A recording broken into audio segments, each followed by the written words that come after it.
नमस्कार, स्वागत है आपका एमपी तक पर। मैं हूं रवीशपाल सिंह।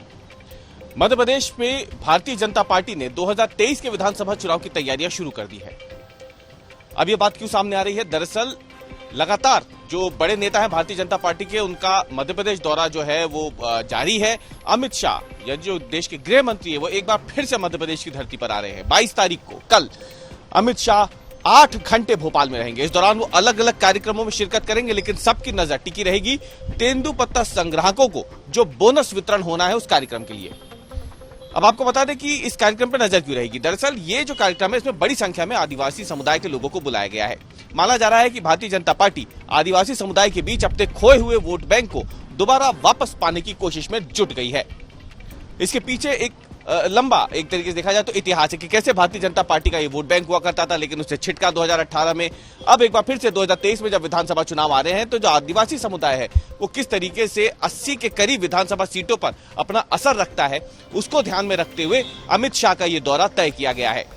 अमित शाह सुबह 10:30 बजे भोपाल पहुंचेंगे और यहां पर अलग अलग कार्यक्रमों में शिरकत करने के बाद शाम को वो वापस दिल्ली रवाना हो जाएंगे। स्टेट एंकर पर मुख्यमंत्री शिवराज सिंह चौहान उनका स्वागत करेंगे, उनकी अगवानी करेंगे।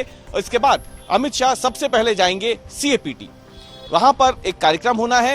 इस कार्यक्रम के बाद अमित शाह का कार्यक्रम लाल परेड मैदान में है भोपाल के। और इसके बाद अमित शाह पहले आएंगे मुख्यमंत्री निवास, यहां पर उनका भोजन का कार्यक्रम रखा गया है। इसके बाद अमित शाह को जम्बूरी मैदान आना है, जहां पर यह कार्यक्रम होना है तेंदुपत्ता संग्राहकों को बोनस देने का। इन सब के अलावा अमित शाह भारतीय जनता पार्टी के कार्यालय में जाएंगे। प्रदेश कार्यालय में माना जा रहा है कि बीजेपी के जो तमाम बड़े पदाधिकारी हैं, नेता कार्यकर्ता हैं, उनके साथ अमित शाह की सीधी बैठक होगी। अमित शाह का एक रोड शो भी प्रस्तावित है भोपाल के 5 नंबर जो इलाका बस स्टॉप पड़ता है, 5 नंबर बस स्टॉप से लेकर भाजपा कार्यालय तक, यानी जो लिंक रोड है उस पर अमित शाह का रोड शो भी प्रस्तावित है। पुलिस ने रिहर्सल पूरी कर ली है और कोशिश ये की जा रही है कि जितना कम हो सके केंद्रीय गृह मंत्री अमित शाह को सड़क यातायात से गुजरना पड़े। इसीलिए लाल परेड मैदान हो या फिर अगर हम बात करते हैं जम्बूरी मैदान हो, यहां पर अमित शाह के लिए हेलीपैड जो वहां पर बने हुए हैं, व्यवस्थाएं दुरुस्त कर दी गई हैं। माना जा रहा है कि हेलीकॉप्टर के जरिए ही अमित शाह कार्यक्रम स्थल पर सीधे पहुंचेंगे। अब आपको बताते हैं कि दरअसल अमित शाह का ये जो दौरा है ये 2023 विधानसभा चुनाव के लिए क्यों महत्वपूर्ण हो जाता है। आपको याद होगा हाल ही में प्रधानमंत्री नरेंद्र मोदी ने नवंबर 2021 में एक बड़ा कार्यक्रम जब मध्य प्रदेश में हुआ था, जनजातीय गौरव दिवस समारोह, उसमें शिरकत की थी। इससे पहले सितंबर में ही अमित शाह जबलपुर पहुंचे थे, वहां पर भी आदिवासी समुदाय से जुड़ा हुआ जो कार्यक्रम था उसमें उन्होंने शिरकत की थी।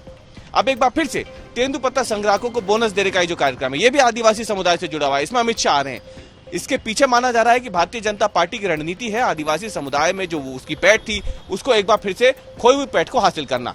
अब हम आपको बताते हैं कि आखिरकार ये जो पूरा कार्यक्रम है इसमें जो सबसे बड़ी बात है वो है सुरक्षा व्यवस्था। सुरक्षा व्यवस्था क्योंकि केंद्रीय गृह मंत्री हैं तो करीब 3000 पुलिसकर्मियों को तैनात किया जाएगा अमित शाह के पूरे रूट में।